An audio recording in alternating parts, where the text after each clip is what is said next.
So, welcome again. We have one more problem, and it is based on law of conservation of angular momentum and kinetic energy. And of course, this is a part of rigid body mechanics. And the transcript of the problem says a homogeneous rod, uniform rod of mass m and length capital L, which is greater than or equal to a small l. You can compare them later. Pivoted at the same point here, you can see here this point, can rotate without friction around a horizontal axis passing through the point of suspension of a mathematical pendulum. That's right, pendulum. Mathematical pendulum is the simple pendulum, since it cannot physically exist because the massless inextensible string and frictionless joint are hard to find. So this is sometimes termed as mathematical pendulum of mass m and length L. Okay, there is a bob, mass is m, and the length of the string is L. The pendulum is released from a horizontal position. Find the maximum angle of deflection of the rod, alpha max, after an elastic collision with the pendulum. So, in this case, collision is the main event. And the angular velocity of the rod as well as the pendulum changes during the collision. Angular velocity of the rod as well as the pendulum changes during the collision. That's right. So two unknowns will appear. So we will be needing two equations to handle them. And we cannot imply the conservation of linear momentum here, because the external forces acting on the system of this rod plus mathematical pendulum cannot be ignored during the collision, especially the forces acting on the hinge, or what do you call the point of suspension. That means we need to employ some other principle, and I guess the conservation of angular momentum about the point of suspension will pass, because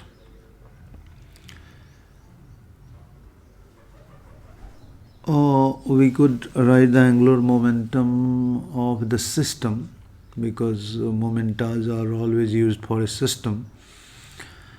In general case, system about the point of suspension, and then we can avoid the moments of external forces just before and after the collision. So just before and after the collision, so it will pass. And one more thing, since the collision is elastic, we have the conservation of kinetic energy at our disposal as well. And we can find the equations, and now we will need to handle the events of after and before the collision. And to get the maximum angle of deflection, we need to imply the conservation of mechanical energy for rod after collision. Before collision, we will need to find the velocity of bob of the mathematical pendulum at the vertical position. Initially it was at rest and at horizontal position, and we can also find this by using mechanical energy conservation. Yes, one easier way to this is to consider its motion as a rotation about the horizontal axis passing through the point of suspension. Rotation about fixed axis. So let's move towards to imply this principle and say what they have to offer. So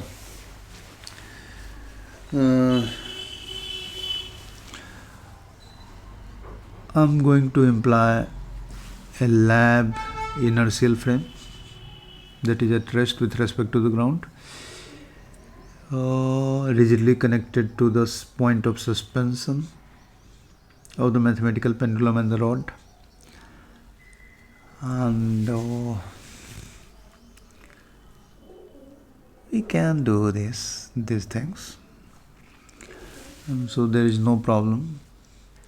Let us select four different moments of time.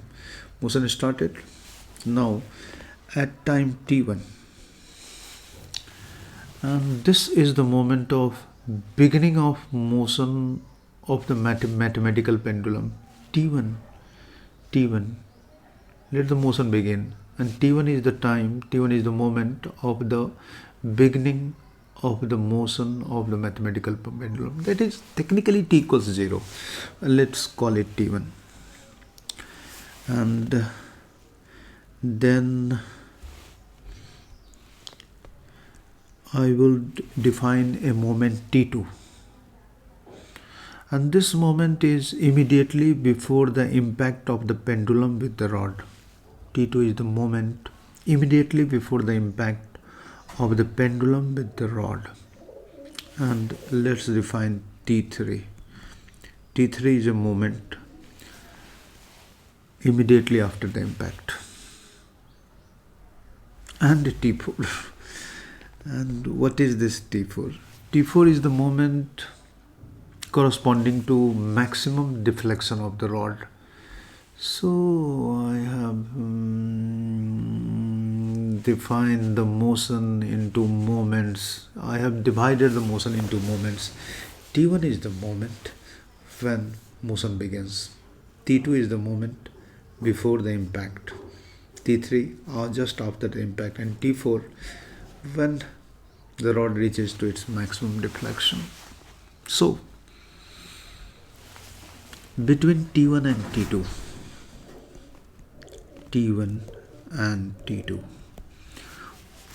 the mechanical energy of the mathematical pendulum is conserved. I know I'm going to imply this. My mind maps T1 and T2. Mechanical energy of the mathematical pendulum conserved. Okay. And in the time interval T2, T3, T2 just before the impact and T3 during the impact. So in the time interval T2,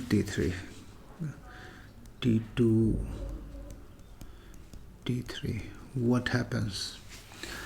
What physical principles are at our disposal? The kinetic energy, conservation of kinetic energy, because elastic collision happened, and angular momentum, conservation of angular momentum of the system of bodies. Okay, mechanical energy and conservation of angular momentum.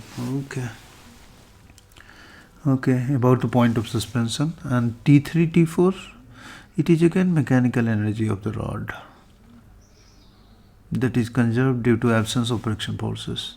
So T3, T4, I'm going to use mechanical energy conservation. So my mind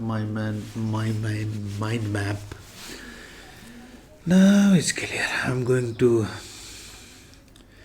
write down the conservation of mechanical energy for the mathematical pendulum in the time interval T1 and T2.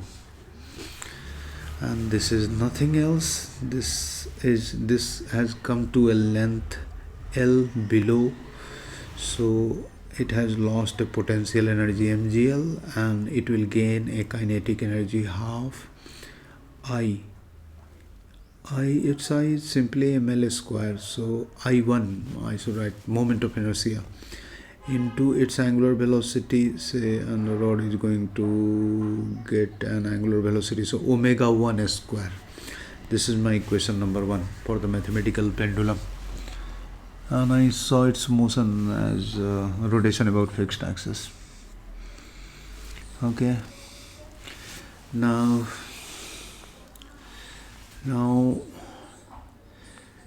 the okay, so I clear cut I wrote this thing, and now I'm going to the time interval t2 and t3. So I'm going to write the law of conservation of angular momentum and the kinetic energy equation. So angular momentum, so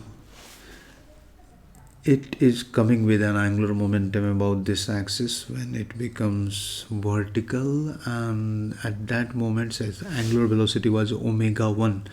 So only incoming angular momentum is I1 omega 1, and after collision the rod will have